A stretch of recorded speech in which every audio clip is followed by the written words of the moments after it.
All right, good morning. This is Glenn from Tatum. I am actually AKA Bike Man. My wife Ann has asked me to demonstrate a project of turning this ammunition box into a coffee table.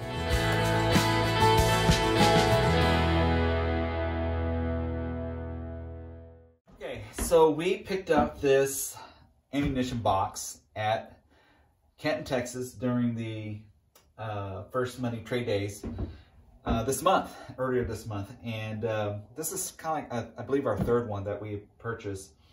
I'm almost ashamed to let you know how much I paid for this thing. I paid $10 for this, and it just happened to find it in one of the booths there. And so it looked nice and clean. It's really in great condition. This particular one was for cannon projectiles. So I'm not sure what that meant. I don't think it's little cannonballs. I think it might have been those little rocket things. Could have been. But it's in pretty good shape. The latch works really well. All the wood's in good shape. The rope's in good shape. Even has a little sticker over here. I haven't pulled the sticker off because I don't know if it's federally allowed to do so. I'm just kidding. So anyways, in here, I've already got my supplies and what we need to do this project. Obviously, you're going to need a drill with a Phillips bit, because with that, you're going to need some of these wood screws to screw in some of the reinforcement wood here. Also, you're going to need that Phillips for the screws that come with the hairpin legs that we ordered to attach these to the bottom of this box. And in this, you've got not only the screws that come with it, but you also get the little leg, I guess you'd call protectors for the floor, so that the hairpin legs do not scratch your floor surface. And so basically what happens is, it's really kind of a simple process. You just attach the bottom of this hairpin leg at the corners, at the four corners at the bottom of the box. And so here in a little bit, we'll be flipping this over to demonstrate that. So basically, we ordered this, and got 4 legs that came in a box, and the screws and the floor protectors come with it.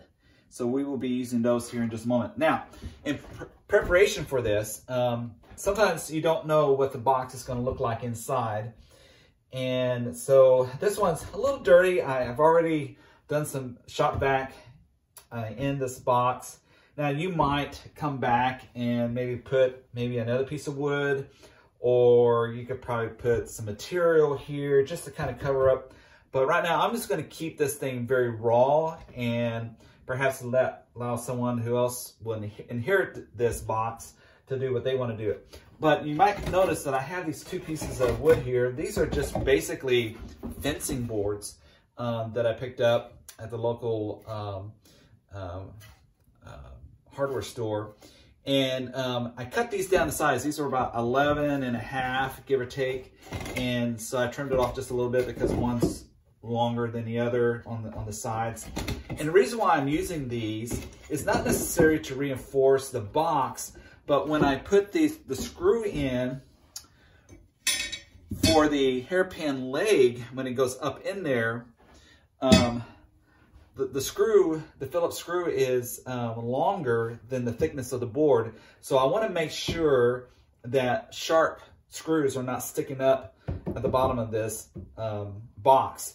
And so I'm going to wood screw these in with these wood screws to secure it. And then that way we have a cover for those screws that are going up in there. So that's what I'm going to do right now, is take this time to screw these boards in at this moment. Now, I don't know if you can see what I'm doing, so maybe you'll be able to see a little bit better on the other one, on the other side. But basically, I'm just going to put 4 in there. I don't think you need any more than that. Hopefully, I won't run into these. I'm trying to position these where the ones that are coming up don't interfere with the ones that I'm screwing in right now. You can find these boxes at different locations. You can find them at, like we did, at a flea market. You might even be able to find some of these at a Army, Navy retail store. You can find these on Craigslist. So they're, you know, they're out and around. And, you know, you can find these before they go to a shop, you know, relatively inexpensive.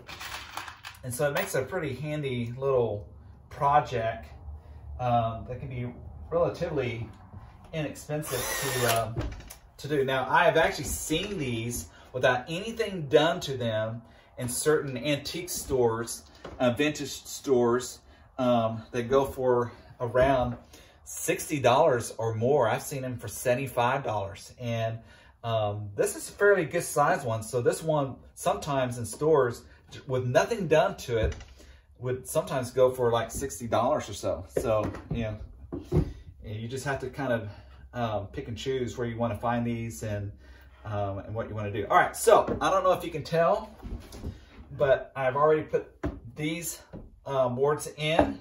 So all that's left to do now is we're going to close this box. I'm going to close the latch, lock it, so you can get that thing to lock like that.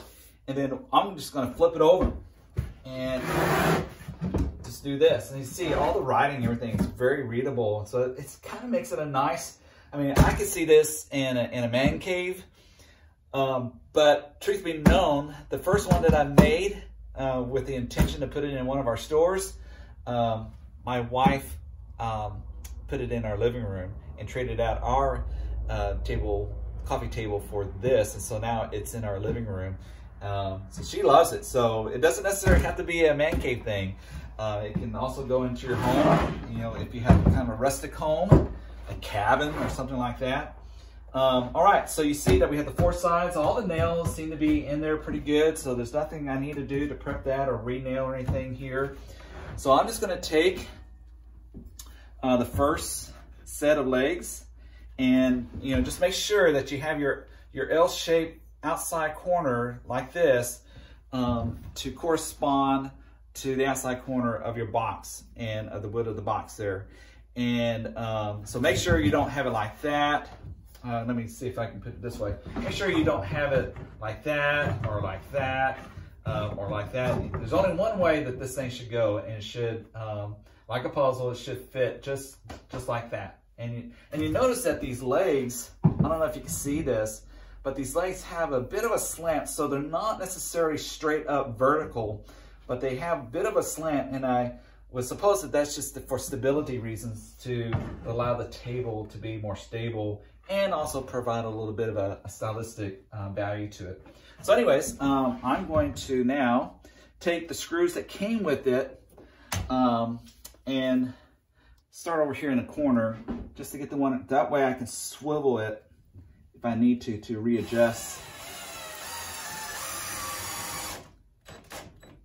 That really is all there is to it. You just get the first one going. Now I'm going to do an outside one over here.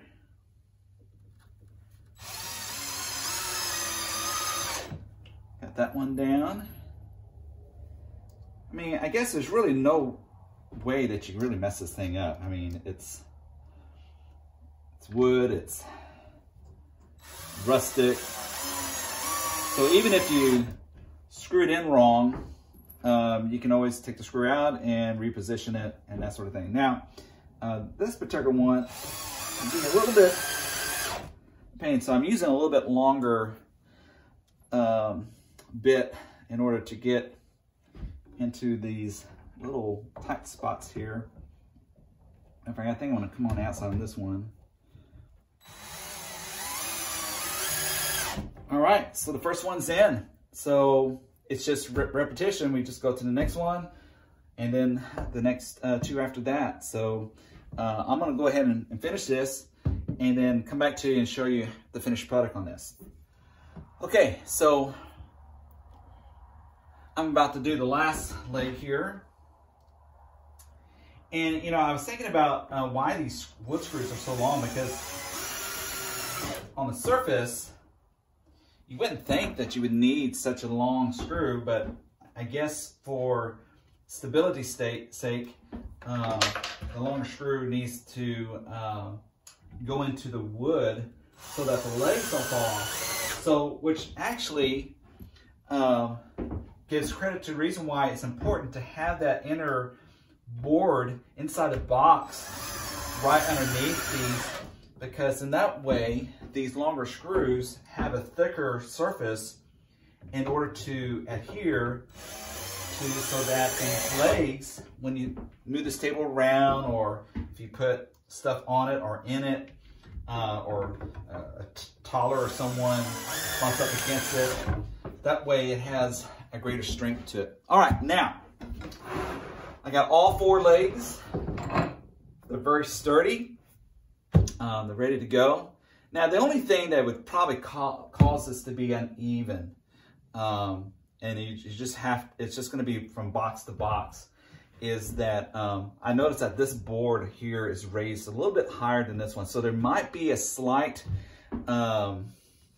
unbalance. So there might be some things that you can do with these to just adjust the balance of these. So anyways, I don't know if you can see these. They're just circular. They have a little bit of a grip there. So if you have it on a cement floor, it's not going to slide around. But they have this little channel right there. And that channel is for the bottom of the hairpin leg to basically, you just snap that on there. And then it's secure. And then you can kind of move it around if you need to. So I'm just going to pop those on there. Very easy to do. I'm sure that if you lose one, I'm sure you can locate one at a hardware store. But basically, that is how this table is built. And so I'm going to flip it back over on its legs and see if I can do this without knocking anything over. There we go. I hope you can see that.